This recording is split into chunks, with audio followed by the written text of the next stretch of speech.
Open your refrigerator right now. Look at the milk. Almost certainly it came from a cow. Not a goat, not a sheep, not a camel. Now try to remember the last time you drank a full glass of goat milk. Most of you cannot. That is strange. Goats were feeding humans before cattle were ever milked at scale.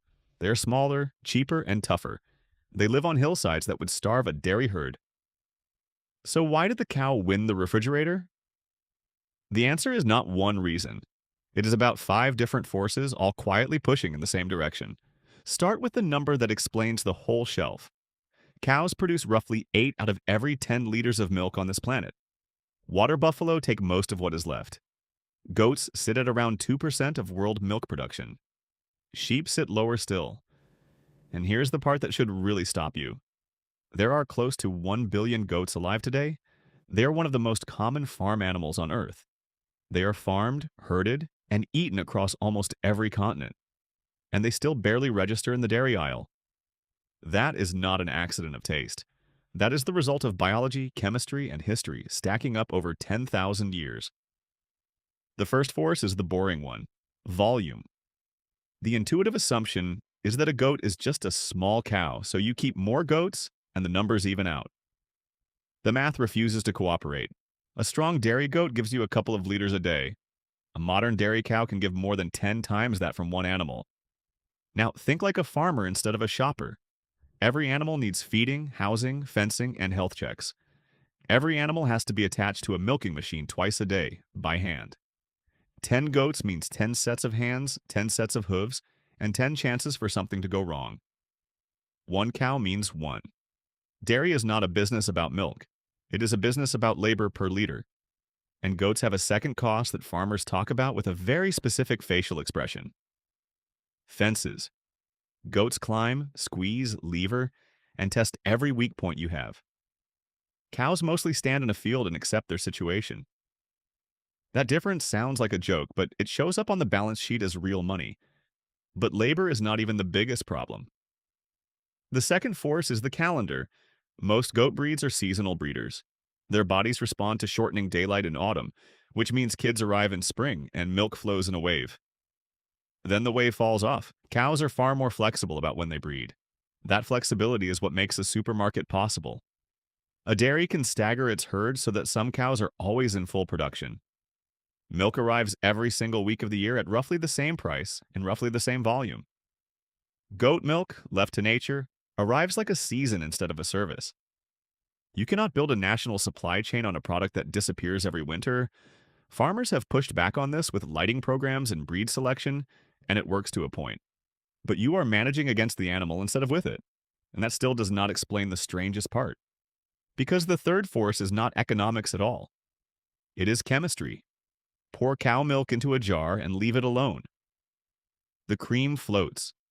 A visible line appears between the fat on top and the thinner milk below. That single behavior built the entire Western dairy tradition. Cream that rises can be skimmed. Skimmed cream can be churned. Churned cream becomes butter. Butter becomes trade, storage, taxes, and cuisine.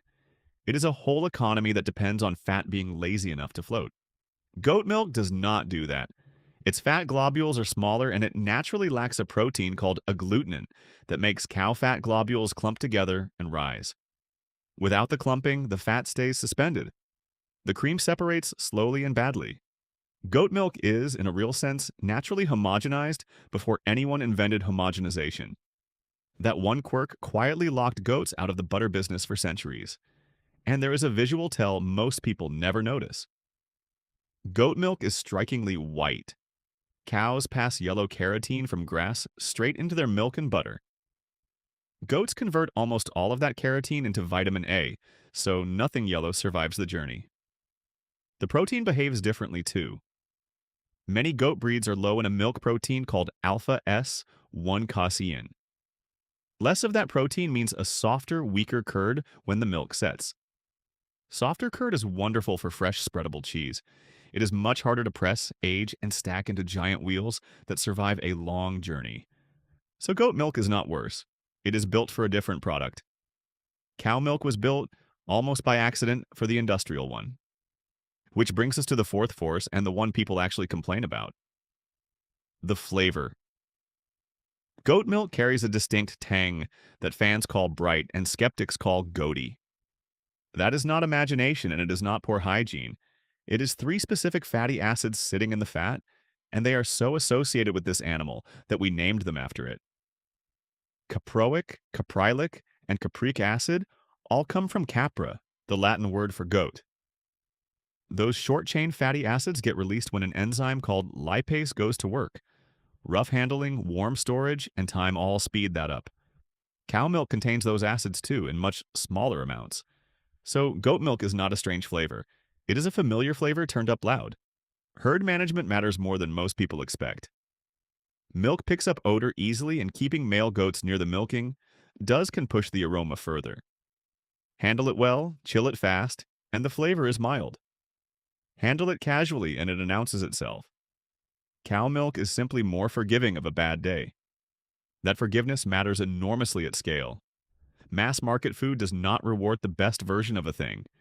It rewards the version that survives the worst supply chain, the longest truck ride, and the least careful handling. Now the fifth force, and this is the deep one. Geography chose first, and we inherited the choice. Goats are browsers. They want shrubs, leaves, bark, and scrub on steep, dry ground. Cows are grazers. They want flat grass, soft soil, and a lot of water. So look at a map of where dairy became an industry. Northern Europe with wet green lowland pasture. That land is a cow machine.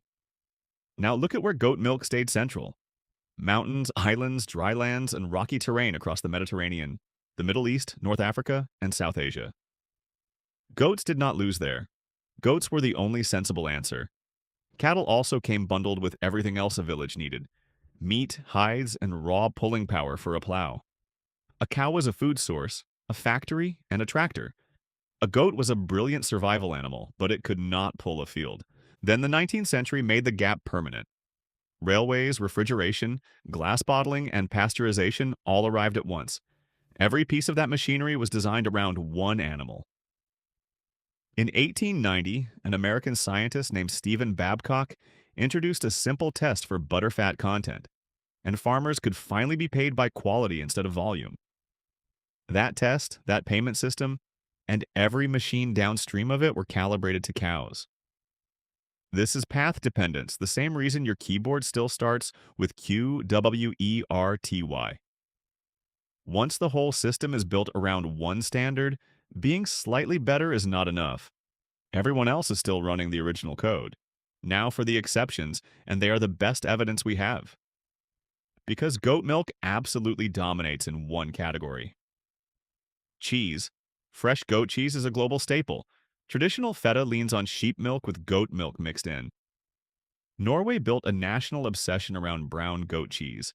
That soft wheat curd and that tangy fat are not flaws in cheese. They are the entire point.